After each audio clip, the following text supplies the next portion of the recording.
Ya Kadama TV ekintu kya ticket kikutte wansi ne waggulu.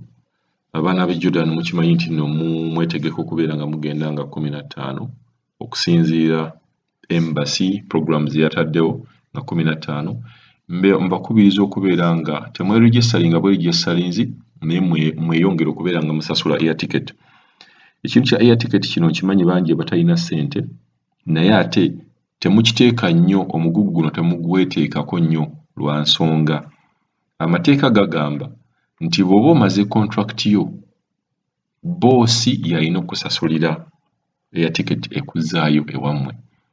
Ne mbabuulira oba nabagamba akakodyo nti buli bw'oba osaba boosi air ticket mulage nti ekintu kino si gamba nti okimusaba busabi wabula nti kyekyali mu contract gye mwasayininga naye ng'omugamba mu mbeera ennungi. Tomukaka, tomulaga nti is a must naye beera nga amujjukiza omugambe nti ekintu kino kyekiri ne mu contract nti olina okunsasulira ki ticket. Ate teekawo embeera emulaga nti bw'ogenda ogenda kukomawo. Abaana abasinga oba abamu mugenda ne muteekawo embeera eraga nti owonye ekkomera. Buli bw'onooteekawo embeera eno boosi wo tagenda kwanguyira. Buli bw'oteekawo embeera embi naye ajja kuteekawo embeera embi. So gezaako okulaba nga olina engeri gy'omukwatamu abeere nga asasula air ticket. Kakati obuzibu ate bulala bwe tufunye ku ddala air ticket ne babboosi batandise ate okulimba bakadaama nti babasasulidde air ticket naye nga tebazibasasulidde. Tweyongera obbakubiriza obbagamba nti ekintu kyonna ekiba kifulumye from the embassy ennyonyi gy'ebeegambye nti abantu gye bagenda okukozesa yeeyo yokka ennyonyi ebeera ogenda e Uganda. Babboosi bangi bavudde ne bagamba bakadaama nti bo babuukinze bakola ku bisaawe balina bafamire baba bakola ku bisaawe ne bw'obeera nga kati gw'okola ku kisaawe ky'e Jordan nga gw'okikulira toyina right yonna esobola kutwala mwana kuva Jordan nga tokolaganye na embassy. Ne bw'ebeera nga waliwo abaana be bajje mu deportation centers oba ku offices abalalu era balina kwogera ne embassy ne babeera nga bayitira mu embassy. Eno process embassy yokka yeesobola okubeera ng'ekwasaganya ekintu kino. Ngenda playing voice note ya Kadaama ono boosi we agamba nti ye yasasudde air ticket. Ye agamba nti yasasudde air ticket ono omwana w'e Jordan. Agamba boosi we yamugamba yasasudde air ticket ate nga yakolaganye na kisaawe kya Jordan direct. Banaye mbabuulira okubeera kubuzaabuza. Tewali ngeri gy'okolaganamu na kisaawe kya Jordan nti okolaganye nakyo okusasula air ticket ezzaayo Kadaama. Ku nnyonyi agenda ku private plane nti ennyonyi ye yekka gy'agenda ogenderako. Ekintu kino kirina okubeera nga mwenna mugendagendera wamu. Ennyonyi egenda obbatwala nga embassy bwe yabagamba yegenda okubeera ng'ava Amman egende direct Entebbe oba e Uganda. So boosi wo bw'ava eri n'akulimba nti no yasasudde air ticket. Katugambe in fact kansooke mbabuulirize voice note eno mugiwulire then tugianalyzinge ffenna.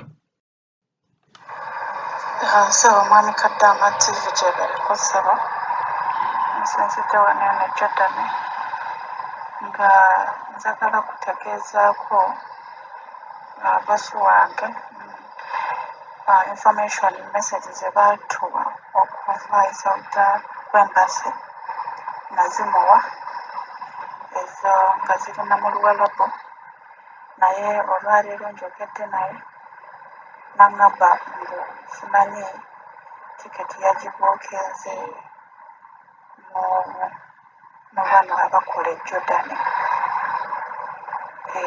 abakola mu airports z'e Jordan kyokka nga ate namuwa message eraga bbanka mwalina okusasulira tiketi. Kati olumaze n'andaga passport biki bifaananyi bye yaweereza n'aŋŋamba oba mulimba nsimanyi nti oba nnimba. Kaakati kyembuuza anaabeera ready okugenda by 15th kubanga yaŋŋambye nti mbulayo ennaku 10 mbeere nga ŋŋenda. N'aŋŋamba nti nno bamugambye alinde mu nnaku nga 5 alinde confirmation message naye simanyi kati awo mpawo magezi ki. Bwe namubuuziza nti nno wakozesezza bbanka eri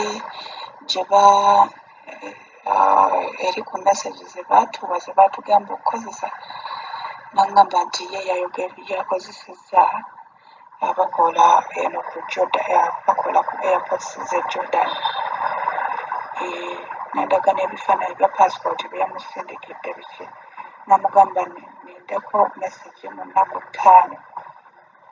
5 bw'atyo bwe yaŋŋambye, kati simanyi nti oba n'abeera nti nsobola okugenderamu eyo oba ye bookinze mu ndala. Mumuwulidde y'okadaama nga tuwulira boosi we engeri gye yamugambyemu nti yamusasulira ya tiketi. Kino kye kisooka. Buli bw'osasula abaana b'e Jordan munsukumidde mwenna aba registeringa, bwe twaweereza link ne mu registeringa nga muli basanyufu, ne mumpeereza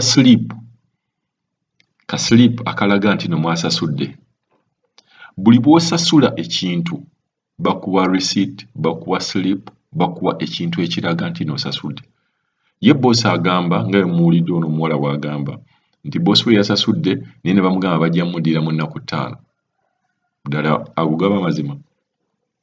Tosobola kugamba nti no wasasudde air ticket ate n'ogamba nti no mu nnaku 5 ate bagenda okuwa nga bakuwa slip. Ebibeera bya bulimba. Boosi wo mugambe oba wasasudde, mbadde nsaba ka slip ako nkalabeko kuba tulina okasukuma obagamba tulina okasukuma ku embassy. Mu bulungi gwe tomulaga nti omuwakanya naye gwe mulage ng'omureasoninga. Gwe mugamba bugambi embassy yabadde tugambye tukasukume, kakakuba ekifaananyi nkasukumeyo.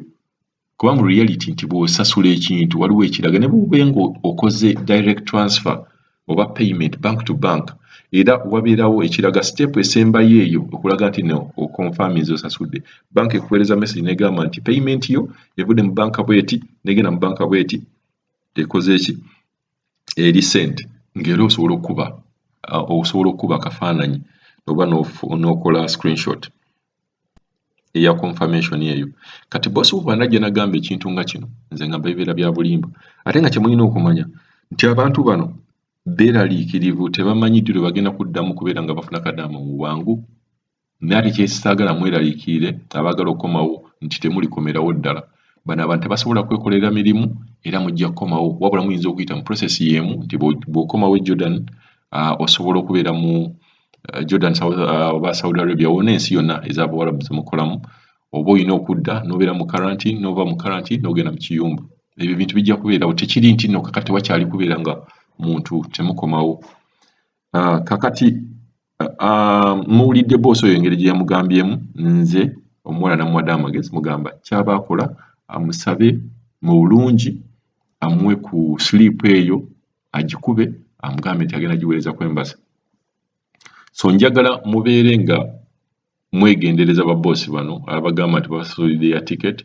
Ennyonyi egenda kutuuka ekiseera ebeere ng'egenda. Jjukira baagamba nti deadline, ndowooza deadline yali ya 12, bwe mbasse erabidde bulungi yali ya 12 okubeera nga buli muntu gwena mumaze okubeera nga musasula.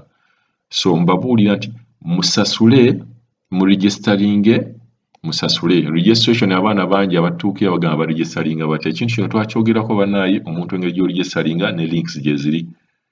Ne bakwano bano basobola okuzibawa kuba kino ekintu twakyogera, tesobola kubeera nga kyekimu kyetukola kyetuddamu. Mu registeringe, bwe mumala okuregisteringa ate mugezeeko okulaba nga musasula. Baboosi mbagambe nti according to the contract, bwe mba mumaze contract wano mba nina okusasula mu bulungi nga temubakambuwalidde.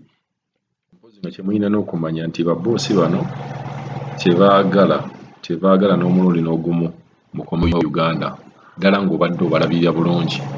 Twabalisira omuwala we yagamba nti maama walina omukadde gw'alabirira owaka bamwenyinyala, tebaagala mulabirira.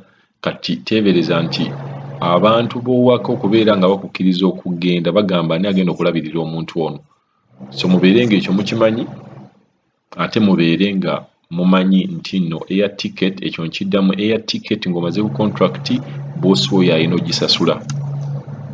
Era okyasobola okushuwinga oba okyasobola okuloopa boosi wo bw'aba aganye okusasulira air ticket n'omuloopa mu Ministry of Labour. Tugenda kuvaayo twogere ku kigambo ekyo ekyokubeera nga musobola okuddukira ku Ministry of Labour, tubawe n'ennamba yaabwe mubeere nga mukimanyi nti muyina rights wadde okola naye ate nawe olina rights nga Kadaama ze balina okubeera nga baboosi bo oba balina okubeera nga bakutreatinga mu ngeri ennungi nga balina okuyisa obulungi.